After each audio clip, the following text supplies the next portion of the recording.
Welcome to Bring Out Your Badass Self, a movement to break your negative thoughts and habits and instead focus on building each other up and encouraging fearless authenticity. Each week, we will get vulnerable and share experiences alongside our guests and audience. Come rediscover your inner badass self. Good morning. Good morning. Morning. Yeah, so everyone, I have our unfiltered perspectives today, and I want to do a little bit of an introduction, but before I do that, I just want to welcome everybody that is joining us. If you can be sure to say hello, let us know that you're here. If you're brand new, also just let us know that you're new as well. I always love just seeing people's comments. As you know, I really love interacting with you as well. So as we start to talk today, I want to make sure that you are also asking questions of our panel as well, and then also adding your own insights to the questions along the way as well. So we already have some people coming in. So we have Heather Jones. She says, happy Friday, badasses. Did you guys know you were going to be badasses today? I'm a badass every day. So I love it. Yes, that's my type of person. Awesome. Then we have J Rowe or Jen Roberts coming in from YouTube. She says, good morning, badass. A happy sunshiny Friday from the Sunshine State. And I'm listening when I can today, hoping you have a fantastic show. Sending love and joy to you and everyone listening. So thank you, J Rowe, for joining us today. We also have Joel coming in saying, good morning, all. Happy Friday. I'm excited about also this weekend because it's going to be an extended weekend. Are you off on Monday as well, guys? I'm off at noon today. Ooh, nice. I'm actually heading tomorrow morning, heading up to my cabin for the last full week trip of the year before we have to close down in a couple of months. So a little bittersweet, but it's going to be great. I love that. I love that. Yeah, we're going to be going to the cabin, not this weekend, but definitely have some plans. My husband's going to be doing a boys trip the second weekend of September. So I won't be joining him. And so, although I sometimes feel like one of the boys. But let me do some official introductions. So in the center, we have Sean Moran. He is a lean manager at Turner Construction Company. And then on my right, we have Donella Olson, founder at Two Island Design Build. And then I thought you guys might do a little bit more of an introduction, give us a little bit more of a flavor of who you are. And Sean, would you like to start things out? Of course. So I'm Sean Moran, lead manager down here in San Antonio, Texas for Turner Construction. My career has kind of spanned 30 something years at this point, even though I look super youthful. This isn't, I have been in it a hot minute. Started doing concrete work when I was in high school. Went to school for construction, got out, was a superintendent for about 18 years at another company, and then came over here as a lean manager about 6 years ago. So that's me in a nutshell. Nice. And I'm Donella. Welcome, everyone. So my background is in architectural design. I remodel houses. So let's see. I've, a lot of people say, oh, I grew up in construction and all of that. And I absolutely didn't. My dad was a mechanic. My mom was a corporate trainer. It wasn't in our family, but when I think back to when I was a kid and, how I played and what I was interested in, it was always building houses for my Barbie dolls. Like I wasn't into their like drama of being a Barbie and their life. Like my sisters were like always taking their Barbies to prom and things like that. I was like building the house and like figuring out how the Barbie was going to get from the first to the second floor. And like, usually that was just lifting it, but, and like just Legos all the time and just always building things and always being really sort of interested in the connections between spaces and how people lived in their homes. And somehow I just knew when I was, I don't know, 8 years old that I wanted to draw houses. I didn't know what that even meant, but that's what I wanted to do. And so that led me to becoming an architectural designer. And I was really drawn to older homes and remodeling and sort of the constraints that remodeling provides. I worked for a couple of very short stints in new construction, and I really didn't like the like you can build it as big as you want. Like there was no constraints, blank sheet of paper and do whatever you want. Like I really thrive within the constraints of urban house, urban lots and things like that, within existing walls, that kind of thing. And it's really challenging to me. So I love it. I'm going on a little bit too long. So I've spent about 26 years learning everything that there is to learn. I'm still learning about remodeling homes and running a remodeling business. And about 4 years ago, started my own company. And so I am Two Island Design Build, and I am the only one in my company right now, and working on growth. So I love it. That's me. Yeah. Now, were you into Lincoln Logs as well? Lincoln Logs, Tinker Toys. Yes. Like everything. If you can build something with the toy, so my parents owned a video store for a stint, and then they sold it. And when they sold it, we kept some of the VHS tapes. I would literally use VHS tapes to like stack and build houses. Like if you could stack it up and build a house with it, I was doing that. Yeah. And if I didn't have something that I could physically build a structure with, I was drawing floor plans. Like the houses that I drew when I was a kid weren't like the triangle roof with the curly smoke, that kind of thing, and like the two trees. Mine were like floor plans. Yeah. That actually related to each other. And of course, none of them could be built, but I love it. I have fond memories of Lincoln Logs with my dad, just him showing me how. I remember being really, really small and him showing me how to do it. And so that was one of my fond memories with him. Oh, I love that. I love that. Also, by the way, I think I also need to get you and get my daughter to chat with you as well. So I've done a lot of things within our own house. Like I will design it before I like go to the person. I'm like, here's what I have in mind, things like that. And my daughter has expressed interest in that. She's like in 9th grade. She's still trying to figure things out. She's like, I don't know what I want to do. I'm like, that's okay. Try different things. Yes, I would be happy to talk with her. That'd be fun. Yeah. That would be awesome. Yeah. All right. Well, we got a few more people coming in. Let me say hello and then we'll get into it. So we have Carrie. She said it's been a week of love, sparkle, and celebration. That's awesome, Carrie. She says happy Friday. We also have Bryce up nice and early over on the Pacific time zone, saying good morning, everyone. He's probably just laying in bed going, yep, I'm watching. So I love that. Thank you guys for joining us today. As you know, we're going to be talking about, we're finishing out the powerful law of relativity today. So this is our final week on this particular law, and we're going to dive in with Sean and Donella to really understand things related to their life and the obstacles in their life that truly provided them also opportunities to change their perspective and maybe to even improve themselves. So that's really what we're going to be getting into today. And so I thought I might start things off with having you guys share a little bit of maybe a personal story, maybe something where you have experienced a challenge that maybe ultimately led to a significant opportunity in your career or in your life. Sean, would you like to start things off? Sure.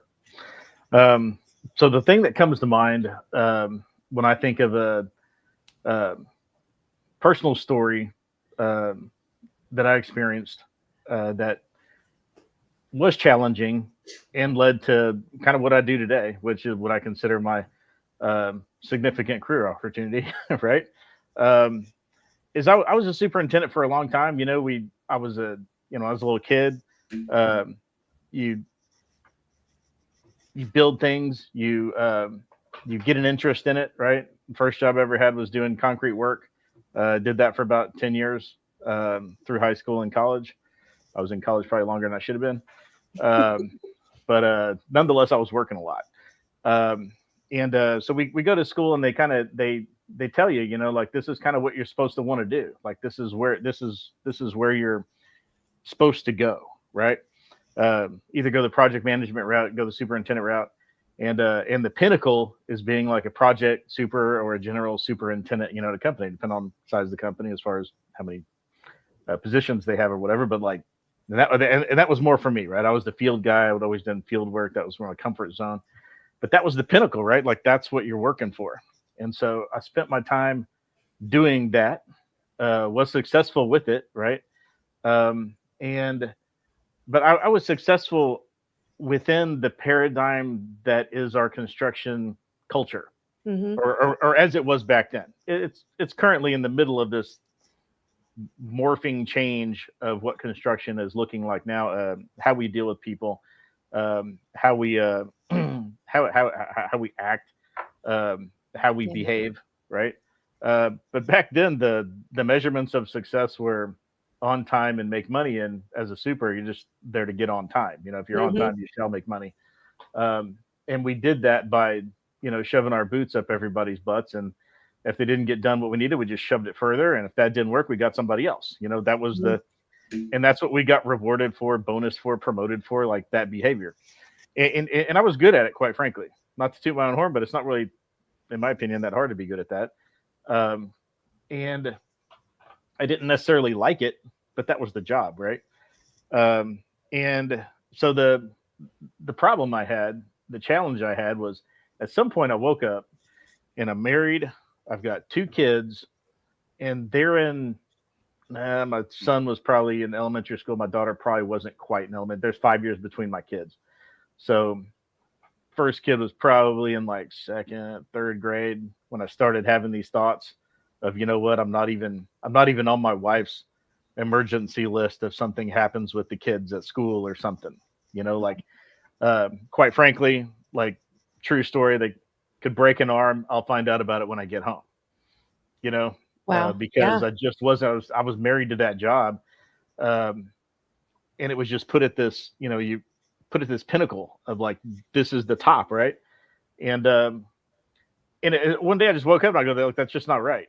You know, like, that's been the expectation. That's been the goal. That's been everything. I kind of felt like I got there, or was getting there. Right. Like, I still had obviously room for improvement. Right. But I was on track. Let's just put it that way. And I wasn't an active part of my family in a way that I wanted to be. Right. And so to wake up one day and like have that like hit you in the face is like, ugh, like, how do I fix that? Right. Like, I'm knee deep in this career. Like, how on earth? I didn't really see a path out. Right. So that was kind of the challenge in the back of my head, was like, how do I get more present with my family, while also staying in this industry that I love? And so about the time I was dissatisfied, I kind of had put my foot down and said, hey, I don't want to do this superintendent thing anymore. And, well, what do you want to do? Well, I don't know. I'm too busy to even figure that out. Right. So we kind of played that game for a little bit. Then my old boss came to me and said, hey, we want to try this lean thing. We want to hire this consultant. We're going to do this, that, and the other. And we want your next job to be like the pilot job. And so I'm like, okay, like, that sounds cool. Like, that sounds different enough. It's like a ground up elementary school on 20 acres. It was like cakewalk. Right. So I'm like, hey, we're going to do this lean thing. That's all unicorns and rainbows. It ain't going to work, but I'll try it. Right. The industry won't support that. So she hired a great coach, which we lobbied against. We're like, hey, you want to drive a Cadillac off a cliff, have at it, but you don't need to spend all that money. Like, we can just YouTube this stuff and figure it out. Right. Couldn't have been more wrong. Coach we hired was like the best ever. Really was the right person for me and my team at the time. Came in, taught us things, showed us how we were part of the problem. You know, kind of laid out the construction culture and where we fit into the problem, right? Our piece of it, and how to change it. So did that. So I was still superintendent at that point. I got done with that job. I still didn't want to be an ops. I still had this desire to get out and like actually have a little more control over my time. I didn't necessarily want to work less. I just want to work be in more control of my hours. Instead of married to the job, I could be married to a task or something, And so I said, I still want to get out of ops. I said, what do you want to do? I said, well, I think we've gotten big enough. I think I could start the safety and lean departments, and then we can kind of go from there. And so that, so my boss literally, and I love her to death. And the reason why I love her is because she was super blunt, right? And she says, so Sean, you're telling me you want to go from profit to burden? And I'm like, yeah, like that's what I want. Yes, and it was kind of laughable at the moment, but I'm like, yeah, that's exactly what I want to happen. And so we went back and forth for a good while. They finally let me do it. And that started what turned into now a full-time, it's kind of half-assing the two things, half lean, half safety, getting that going. It was working well. I was happy with it. Got an opportunity to come over to Turner, much larger pond to swim around in. And I felt like I needed to learn. I needed a bigger pool to learn in, right? I felt like I was kind of getting stifled on my learning, and couldn't have been a better choice. I told this somebody yesterday. I've been here 6 years, and as now a 49-year-old guy, 43 when I hired on here, I've learned something every day.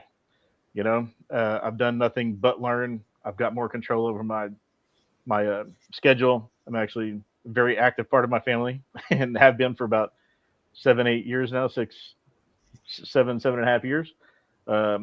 And that's been the biggest change in my career. But the construction industry is kind of like that, and I didn't see it when I was so tunnel visioned, right? You can do a bazillion different things staying in the construction industry and use the experiences you build on over your career, chasing one goal.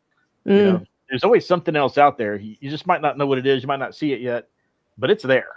You just have to be motivated enough to look for it and look hard enough and just put your foot down and say, you know what, I'm doing something different one way or another.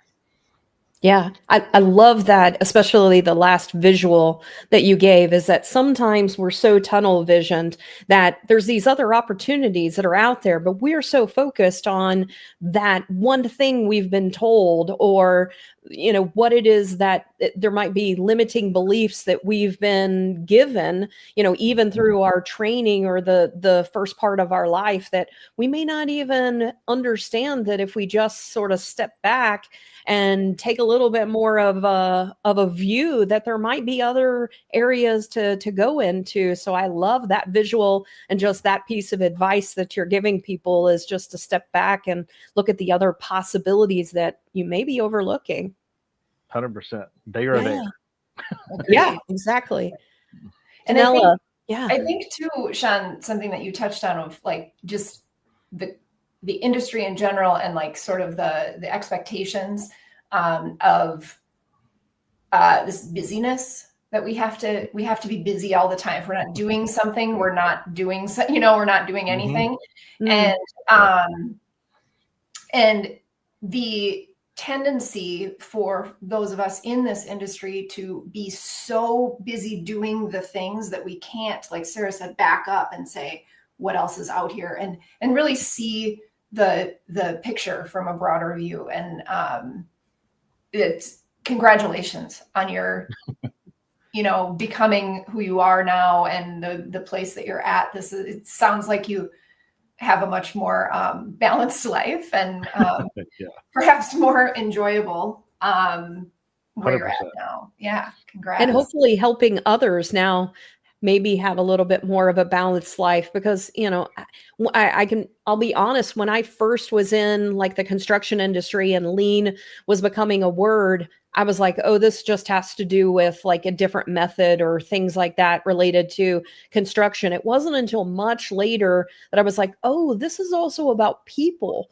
and like how you treat people. And like, it's a lot deeper than that. I just thought back then, oh, it's just some type of methodology or something like that. But it's really a philosophy in a lot of ways. That's really interesting, 100%. Because that's how I've been thinking about it, is it's methodology. So now I feel like I need to dig into it a little more. Yeah. Well, Donella, what about you? Experience, something you experienced that gave you a different view, a challenge that you had that maybe resulted in an opportunity for you. Yeah. So let's see. Well, there was what comes to mind is I guess it was pre-COVID, so it was maybe, I don't know, 7 years ago or something like that. Yeah. How long ago was COVID? It feels 10 yeah, years ago. years ago, I don't know. Anyway, so I had been working with some clients. This was at a company that I worked for previously, and I was in a design and sales role, and so I was working with this family and a client who had a significant project to build. And it kind of started as like, we have this insurance claim from a weather thing, and so we want to do this project, and here's what we were thinking. And then it sort of unfolded, as projects do in design, to be this really amazing project, and really kind of transforming an entire half of their house and adding an addition on top of, it was like a sport court, and we were dividing it in half to make 2 stories because they didn't use the sport court anymore. And then adding another story on top of that and kind of connecting some spaces and doing this really cool deck thing. And so it was just really kind of a massive project, and really very cool, and for a very cool family that was just creative and fun. And it was really a cool opportunity. And it ended up being at the time, the largest project that I had ever designed or sold on my own, and the largest project that company had ever built. And so it was a challenge. And there was a decision that was made that we were going to outsource the project management for that project. And I'll skip ahead to that. There was once the project was under construction, there was sort of some lagging management happening, and not great communication and things like that. And we ended up behind schedule for getting the roof trusses on and getting the roof on and things like that. And it ended up being coinciding with a really severe storm with very high level winds and lots of rain, and it turned into a disaster. And getting water in a lot of the house, it was very scary and kind of traumatizing for the family, and it was a whole thing. And so that was sort of like a moment of triage, right? And the decision ended up being made that the project manager that was outsourced would no longer be on the project, and that I would do the project management with some support from the rest of our management team and the production manager. And but what that meant also was that I would need to pull myself completely out of the design and sales role for about 6 months. And anyone who's in sales knows that pulling yourself out of the sales role for 6 months is sort of, that's just killing your pipeline. Like there's no hope there, right? And so it was a really big decision, but for the benefit of the clients and the benefit of the job and the company and just everything involved, that's what ended up happening. And I was, it was a kind of a big decision, but also a really quick one that I was happy to make. It just needed to be done. And so ended up managing that project.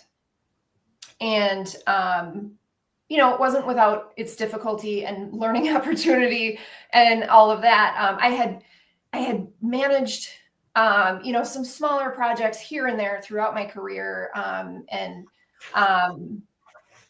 knew what it was all about. I had held a stint as a production manager for a while and did scheduling and did all of the coordinating there, but not to this extent, and not like a full immersion in a very large project like this. There were a lot of complicated structural things and mechanical aspects to it, and a lot of really high level fine design and detail and how things are all coming together. And it was lucky that I was the one who designed every aspect of the project, because then I could just be on site and say, this is what we designed. This is how it, this, and I was able to make those sort of in the moment calls without having to say, okay, well, let's consult the designer, right? I was a designer, so I was there. And so it actually made it, although it was pretty challenging for me as far as a learning experience, it made it a much smoother way to work. And, fast forwarding through the job, it ended up closing almost exactly on time. I think maybe we had like an extra week or something, but it's fuzzy. It was a long time ago, but it was like very close to on time. And we ended up actually gaining a percentage of profit just because of some things, but and just like efficiency, right? That's kind of what you were saying, Sean, like go fast, make money, right? And so that project, during that project, I had some trade partners that I had been working with for, quite a while that had been working with that company and things. And some like sort of comments during that of like, this kind of suits you. I'm like, oh, I'm kind of impressed with what you're doing here. I wasn't sure when we knew that you were going to be doing this, I wasn't sure how this would go, and it's gone great. And like I said, there's, some hiccups and some learning opportunities here and there, but because of the way that I approach things, I think the folks that I was working with were comfortable saying, here's what we're running into and let's troubleshoot, as opposed to, I don't even want to tell you because I don't want to get yelled at, or, that kind of a thing. And so that was all very important to how I was moving through the project and how I was developing that part of my leadership style. And then got to the end of that project and was no longer on the job site in this, every single day on this project, and was coming back into the design and sales role, back into the office, into the same setting that I had been for a long time. And just really that jarring change out and then back in really helped me to, as you were saying, like sort of have a almost detached view of where I was, what I was doing, the role that I was playing, as far as not only the role within the company as my job, but like my role within the culture and how that was playing out. And, that project ended up winning a bunch of awards and being, like I said, profitable, and just, it was a success by really every measure. And the clients, of course, were like amazing clients and super happy. But it really kind of helped me to see, like, what do I really want to do? What do I really like? Is this position, this box that I'm sitting in, is this where I'm meant to be? And within this box, in the box of this company, is this where I'm meant to be? And is this in this industry or this sector of the industry where I'm supposed to be? So it really made me question what was going on. And there was one point where I sort of like had this detachment from my body and was like, this is not where I'm supposed to be. And so ended up moving on from that company. And at the same time, this is so strange that like during this whole process of building that project, I had gotten a call from a trade partner and friend for a long time, that he was the incoming president of our local NARI chapter, National Association of the Remodeling Industry. And he called me and he said, hey, I know you're going to, so I was going to be on the board that year. And he said, I know you're going to be on the board this year. What do you think about being vice president? Which means next year you're president, and, on and on. And I was like, what? Like, what are you saying to me? And so it was sort of this whole culmination of like building my skills, different type of leadership opportunity, sort of questioning my entire area of being, and then also this opportunity. And I said, of course, like I say yes to everything. So I just, yeah, I'll do it. I don't know what it means, but I'll do it. And, it's a great opportunity. How can I say no? And so, yeah, it was sort of this whole domino or sort of building of like, there's something building for your next thing. And so, ended up getting, moving to a different company. And that project, the portfolio of that project really, I think was, bolstered my getting that job. And just sort of the shaping of my role at that next company. And there was some, talks of things that were bigger outside of just design and things like that. And so, yeah, it's just kind of that whole thing. And then just happens that total coincidence that the year that I became president of NARI, so like a year later, the Minnesota chapter of NARI was 2020. And so there you go. Yep. I lost you for a second. So my entire year of being president of the local chapter of NARI was literally triaging COVID. And then we also had here in Minneapolis, we had the death of George Floyd and all the protests and social unrest. And there was a lot of management happening with that, and sort of, rebuilding, and what does that look like for the construction industry and culturally in our area, and just for NARI in general. It was just like a whole barrage of, COVID and social unrest and starting a new job that's like a different and bigger role, and just kind of the whole thing. But I kind of have to go back to saying yes to that opportunity to just build that project and just say like, yep, I'm the only one really that can do it right now. This is like sort of this challenge that can't be given to anyone else. And so I took it, and it led to all of these different things. And I still think now, being the general contractor and being the designer and also the site manager and doing all of the things there, I think back to that job, and I think back to others that were challenging, and it sort of pulls that resilience.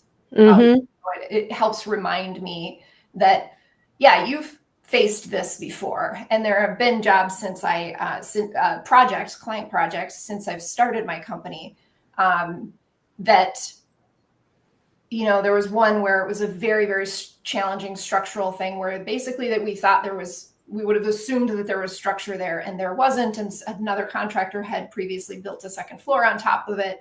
And we ended up having to bring in emergency shoring and rebuild there was no foundation, there was no post, like it was nothing. Whoa.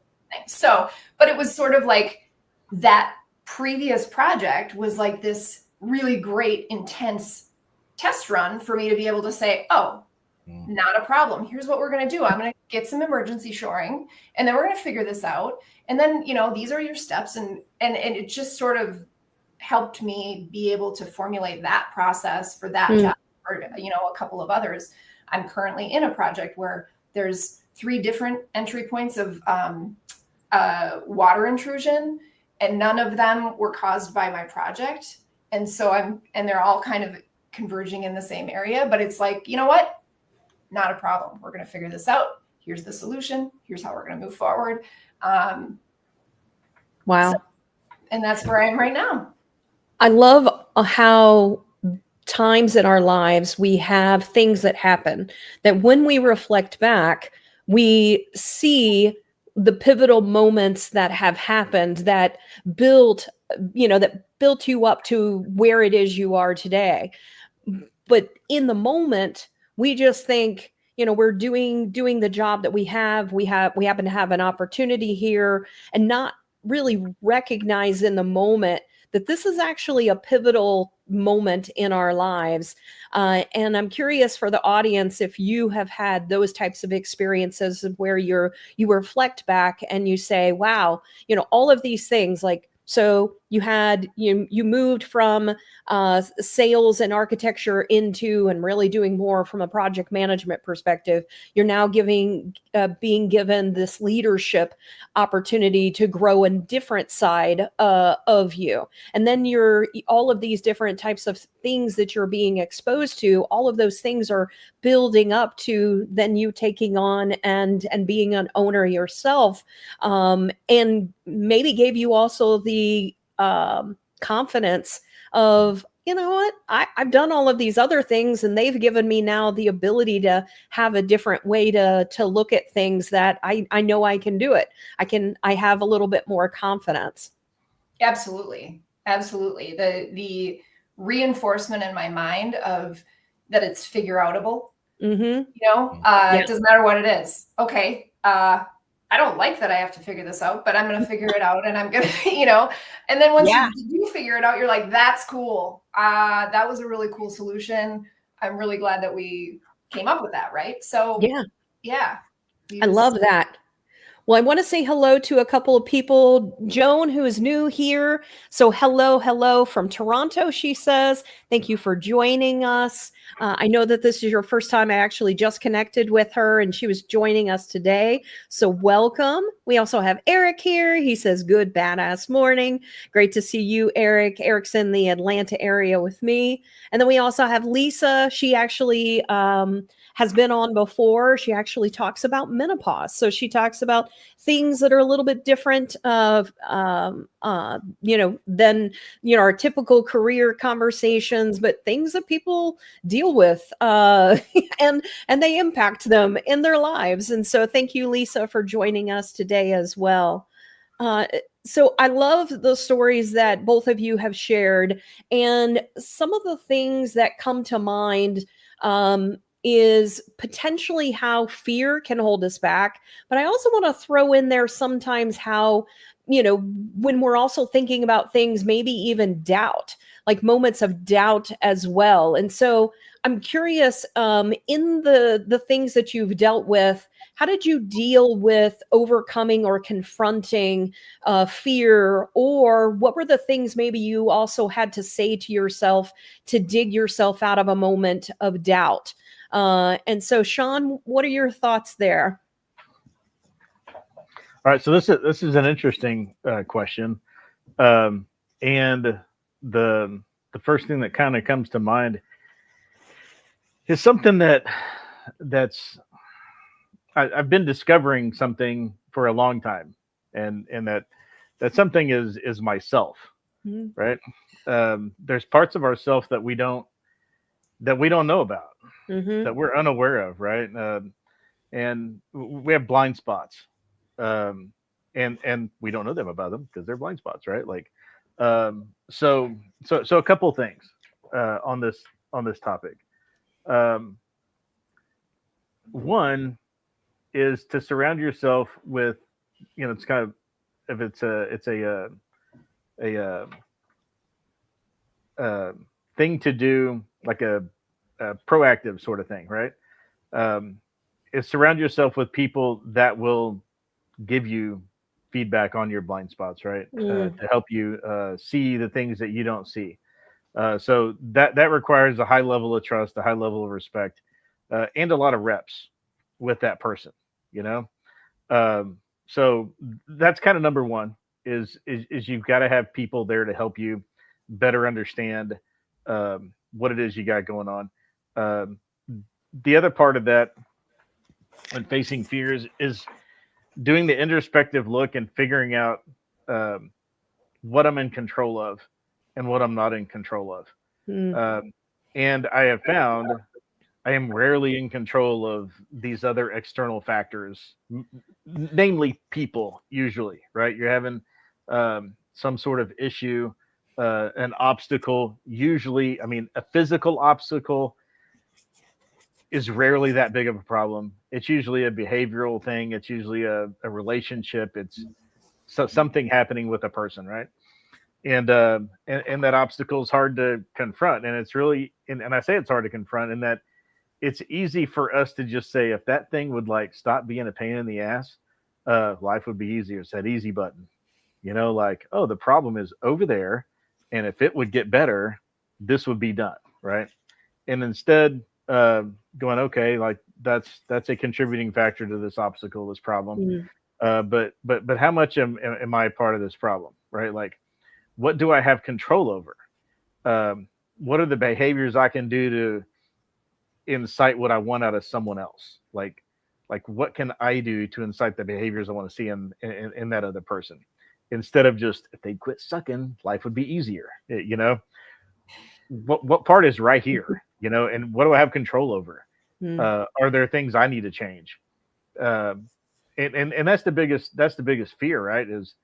Is once you start digging in there, you might realize you're a bigger part of the problem than you thought initially. Because initially it was just like 100% over there, right? You start digging in there, and that's hard to deal with, right? Like it's hard to accept.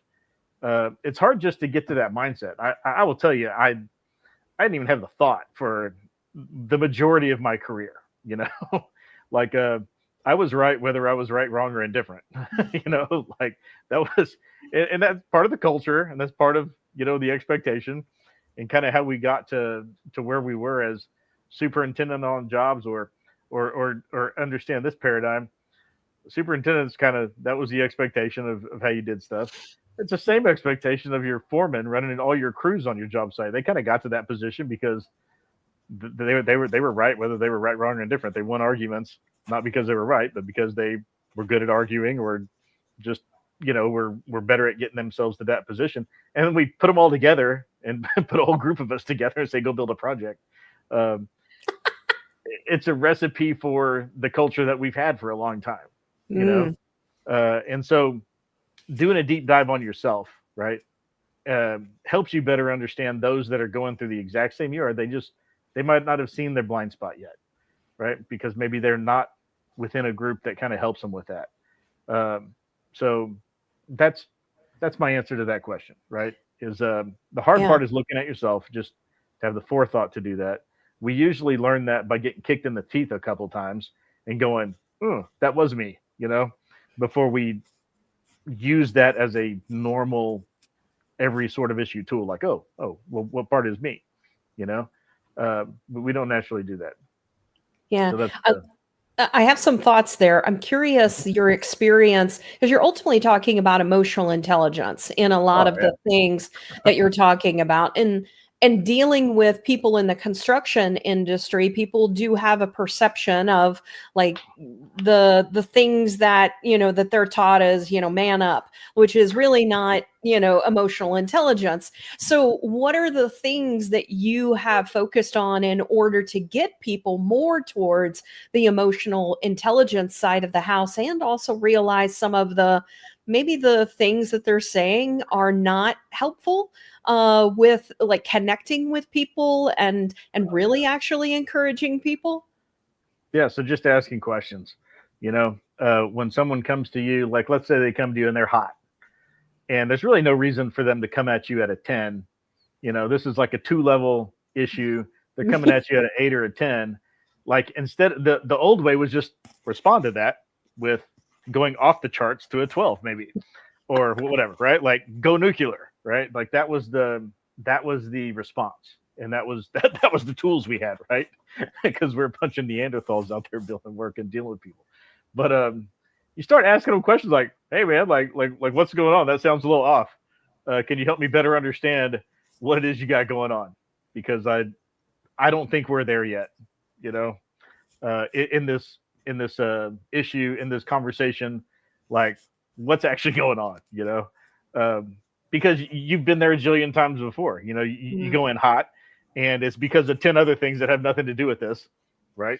Or it's the fear of what's going to come out of said exchange, or all the extra baggage and expectation of others that may or may not exist on how this is supposed to go, or how this might be perceived.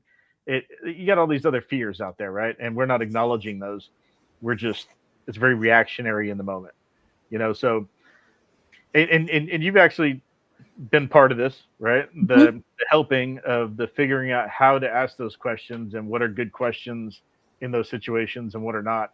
But you got to practice it. And it's something I didn't have for most of my career. It wasn't really until I took that lean journey and we started going, okay, we're just a bunch of, we're not so much bricks and sticks, right? We're dealing with people. That's the job. Like we've learned bricks Yeah. and sticks.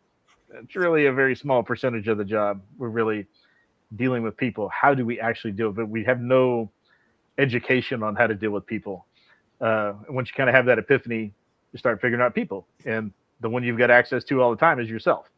So start there, figure yourself out, and be very vulnerable, be very open with who you are, what makes you tick. Your intent is irrelevant when it comes to someone else's experience, you know? So don't hide behind that. Understand their experience and how they may have had an unfavorable moment with you when you had nothing but the best of intentions, you know? What could you have done differently? Yeah. And maybe Donella, you might have had experience with this as well. I think that asking the questions when you are sort of removed from the situation can be, rather easy. Like learning how to do questions and diving in when you're not connected to the situation. When you're connected to the situation, Sean, you were sort of helping that person emotionally regulate in a lot of ways too. But when you're the person that's also in the situation, I think there's also an additional lesson of how do you regulate yourself to then ask the questions when it's something that you're hot about as well. Absolutely. Yeah. And I would add as well, I think my answer would be very similar to Sean's as far as like, what are the fears or doubts, or it truly is like so much having to do with not only other people, but yourself. And really being able to hone your intuition about a situation or a problem. As you said, Sarah, like one of the things that I try to do when I'm approaching a difficult situation or conversation or, trying to solve a difficult problem is to first remove the emotion from the situation, which sounds very cold. And could And be you're making it sound easy too. Well, right. It does take a lot of practice, which I have a lot of practice in. So I pretty easily, I'm not perfect. Sometimes I go to a 8 or a 10, rarely a 12. And that's usually not like a work situation, but yeah, being able to remove the emotion from the situation and look at it impartially. And whether that is, assessing a situation where there's water coming into a house and you don't know where it's coming from, or looking at, or, addressing a coworker or a subordinate that is trying to bring an issue to you that's very elevated. Or when you're looking at yourself and saying, remove this baggage from it, remove the emotion. Let's just look at the situation. Let's look at the actions. Let's look at the thoughts that are coming and just filter them through this. Maybe you're almost looking at it from a perspective of like how your best friend would look at your situation, or how you would look at your best friend's situation, with love and good intent and honesty and generosity, but really looking at it from a situation where you're not attached to it. Because then you can start to pick apart how to solve it. And even when it is within yourself, which maybe is, possibly the hardest thing to do, is look at yourself and remove emotion and then say, how do I fix this? And then once you know how to fix it, actually doing it, that's the next step, right? Awareness is just, awareness is just awareness unless you're actually doing things to fix it. And so, the removal of emotions, and then also the assuming of good intent. I ask that my trade partners and my husband and my family, like I ask that they assume that I have good intent in my actions, because that's where I know that I'm coming from. I may not be perfect and you may not like the way that I'm doing this or how I approach it, but I do have good intent, and there are reasons behind it. And so if I am asking that of the people that are in my world, it's only fair that I expect them to, that I would expect that I would assume good intent from where they're coming from. And so if something's elevated, then I can say, okay, let's diffuse this, and also tell me about where you're coming from here. If I'm coming to them with something that's difficult and needs to be addressed, what was your intention here? I need to know your intention here and why you approached it this way before I say that was wrong, or here's what you need to do instead, or I'm angry. It's really difficult to do in the moment, but It is. Great. Absolutely. I also want to say hello to Kelly, who's joining us. She says, good morning. Happy Friday, you all. I think that you're hitting upon something that it really does take practice.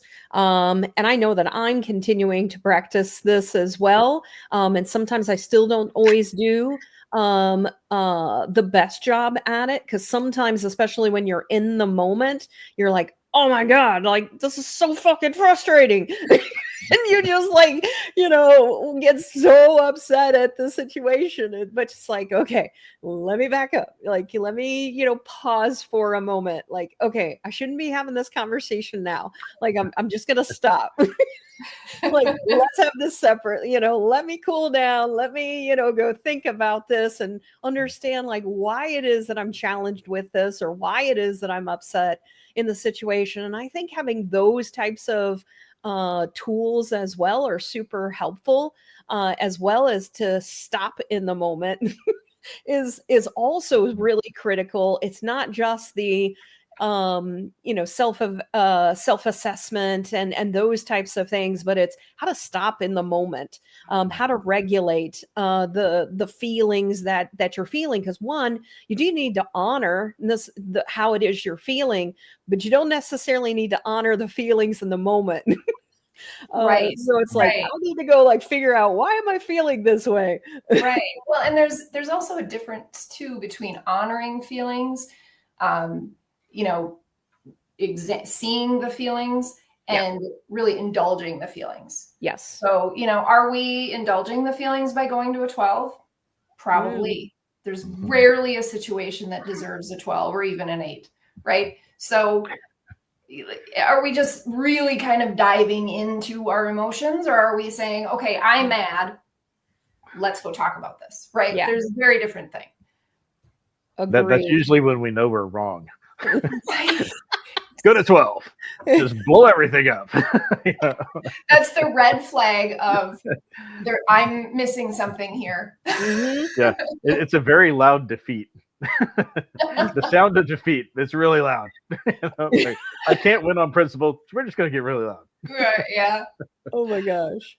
All right. Well, I love all of that. I want to have, before we sort of get to the final question, I want to talk a little bit about, each of you have been in areas of leadership, where you've managed individuals, and sometimes the how we handle some of those moments.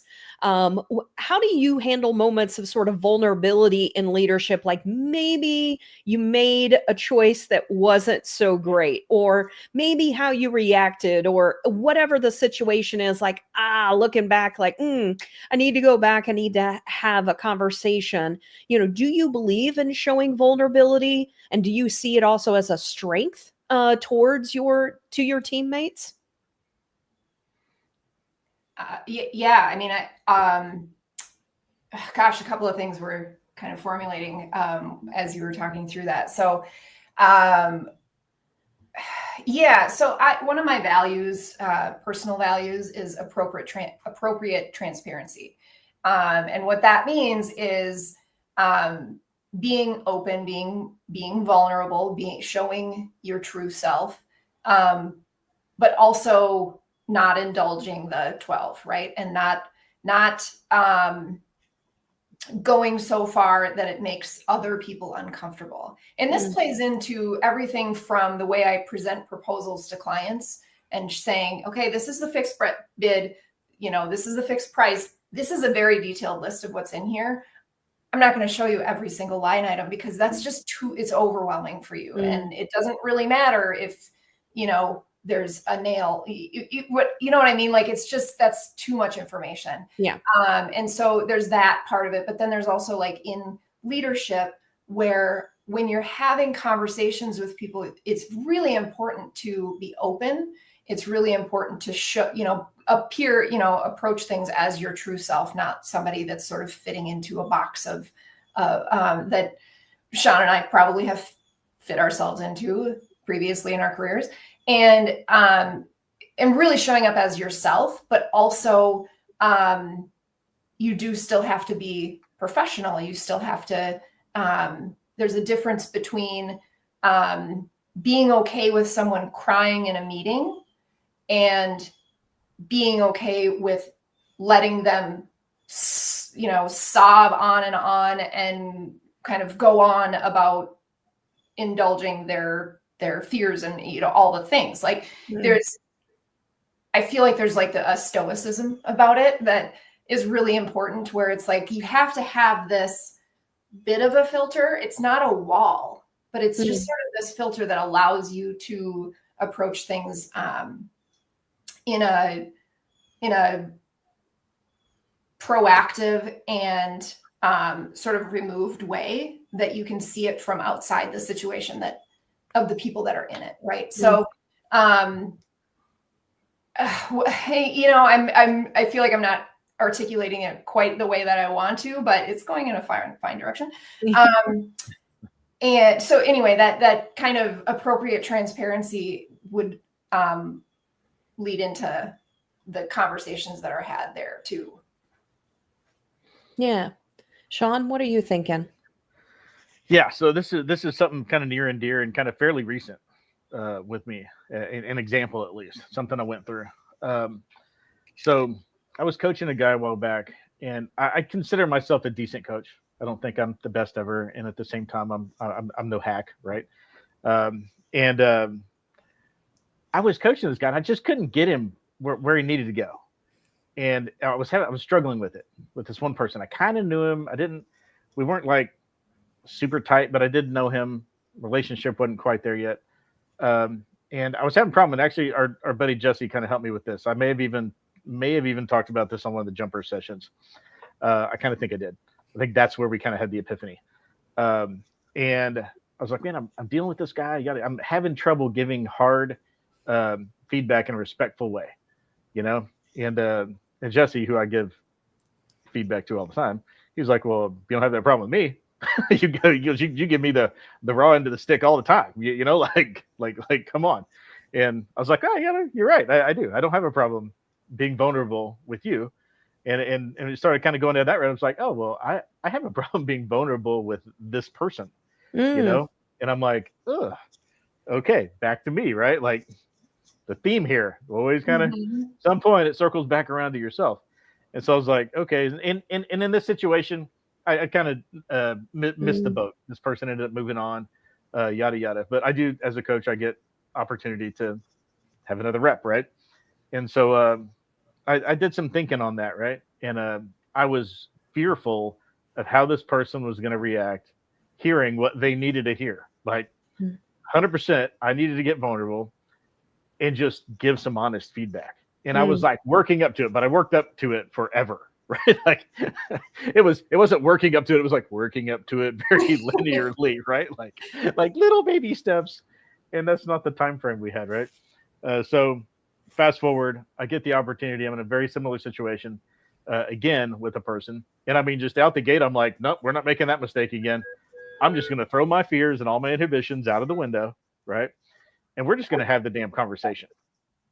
And we're going to do it in a respectful way, because I'm going to take all my emotion, all that emotion I have built up on this scary topic. I'm going to stick it in a drawer, and we're just going to have a damn conversation. So we did that.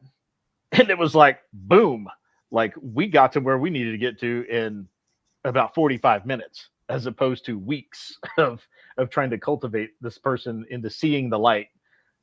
I was able to help this person see the light immediately, and then we could work on that. And so I got to thank you I got a heartfelt, text, and about towards the end of the day, I got a follow-up phone call. Hey, can we meet again? It was really helpful, yada, yada.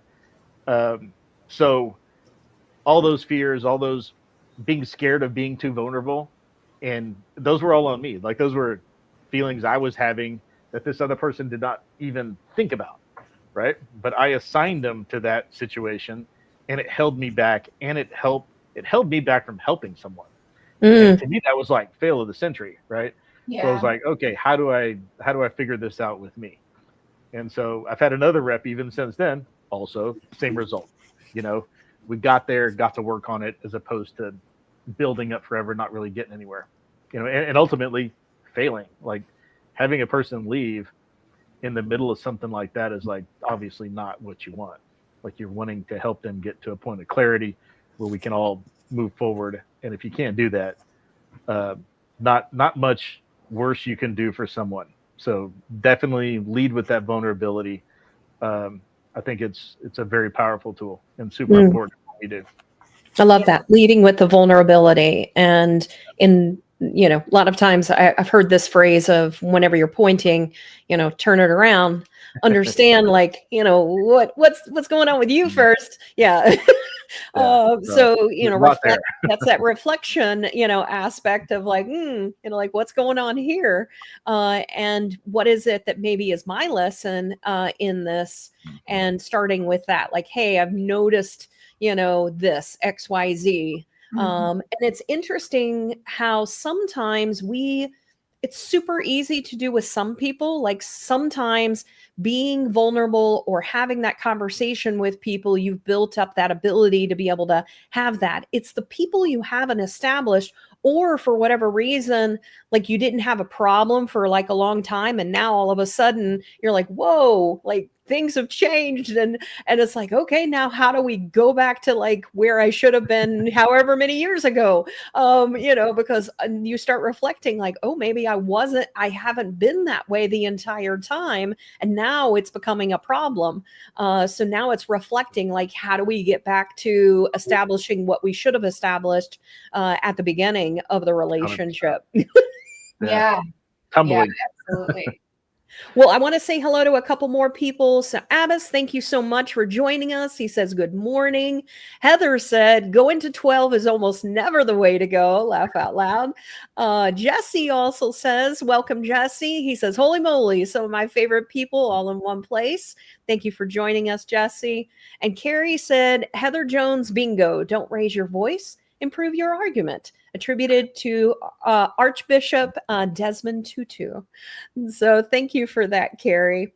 All right. Well, I want to start to wrap things up, and maybe we can help people with, like, reflection of maybe hard lessons. So what's a hard lesson that you've learned from maybe one of your challenges or failures or mistakes or things like that you want to leave the audience with in today's conversation? And so, Donella, would you like to start us off? And then, Sean, I'll go to you. Gosh, hard question. Hard lesson. Yeah. Hard lesson you've learned. Yeah. So, hard lesson that I've learned is, let's go back to this whole theme of having hard conversations, and not building it up too much for one. But one of the things that I have learned about myself, because, similar to Sean, I'm always working on this person. And one of the things that I've learned about myself, especially since starting my company, but really in the last couple of years, that's become a really strong theme, is I'm an expert at what I do. I'm really good at what I do. I'm not really good at saying that other people need to, like, do something differently in order for me to be good, right? So, and that plays a part in a lot of different ways. And I've kind of, looking back and in the situations that I'm in, more recently, I realize that that's sort of a theme. And whether it is, walking onto a job site and seeing a detail that didn't come together the way that it was supposed to, and knowing that if that doesn't get changed, then something else, maybe 2 or 3 things down the line, is not going to work out. And so being able to say right away, that needs to change. And, even if it's, you did a really good job on what you were attempting to do here, but it isn't what it's supposed to be, or it needs to be done a little better or a little different, or whatever it is.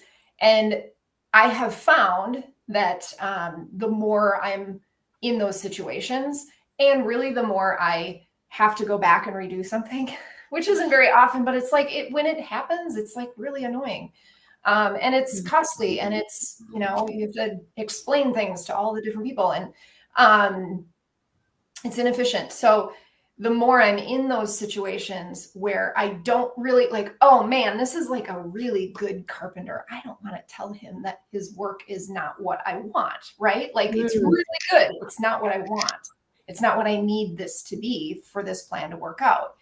And if I don't have those conversations, I have to just take myself out of it, because if I don't have those conversations, I cause more problems for myself and for other people and for my clients and my profitability. And so I just have to, like, I really have to just push myself past where I'm comfortable. And this also plays into some, conversations that I should have had even decades ago of, I was working for a company that I really, really loved. I was very invested. It was sort of early stage, sort of like mine is now, and early parts of growth. And I really wanted to see myself there forever. I really wanted to grow with this company. I really wanted it to be my home. And this was like after a handful of years after the Great Recession, where it was like you're lucky in construction to have a job, and that kind of thing. And so it was sort of stints at various different companies, and finally landed with this company that it was like, we are so gelled and so aligned, and I had this mentality of like, I'm going to put in the work, and then it's going to pay off, and I'm going to, he's going to want to bring me in as a partner. He's going to, put me in chart, I'm going to be the general manager, whatever it is. Like I thought that was my path. I never said that. I never said, this is what I want my path to be. I just assumed that that was what was going to happen. And I assumed that he was on the same page as that. And to a certain extent, I believe that he was, but I just never had that conversation. And looking back at, and then some growth happens. And in every company, especially in small companies, when growth happens, there's like this monumental shift in the processes and the people and the culture and just sort of how the goals. And there was a shift in the goals and the momentum of the company and how things were being done and what he wanted my role to be. And I wasn't on board with it. And so I left. And I think that ultimately leaving was fine. It was, I am where I am now. But had I had the conversation with him at the time that I was thinking, this is what I want my future to be, perhaps things would have looked a lot different, right? And so just pushing myself past the fear of what that conversation might be, and also like seeing something, noticing something, and then saying the thing. It's different. There's a difference between knowing that something is wrong or knowing that something doesn't align, but it's a very different thing to say that doesn't align and we need to address it. You very much actually just helped me think through something I'm actually dealing with. And I think that it's super important that it's not necessarily about the person. It's about the job that you need done. And so, like, here's what we're needing. It either is a fit or it's not. And if it's not, that's okay. Let's figure out, what it is we need to do. But this is the job that needs to be done, or this is the position, or whatever it is. Or, I mean, you can even take this on a personal, level of, in relationships. This is what I need in order to be in a relationship, or whatever it might be. Like these are the things that I need in order to feel fulfilled. And it may or may not, be a fit. And I was actually talking with someone the other day about, sometimes we also expect that one person fulfill all of those things. And that's also an unreasonable expectation. Sometimes that person will fit in a particular, like they fulfill a certain aspect.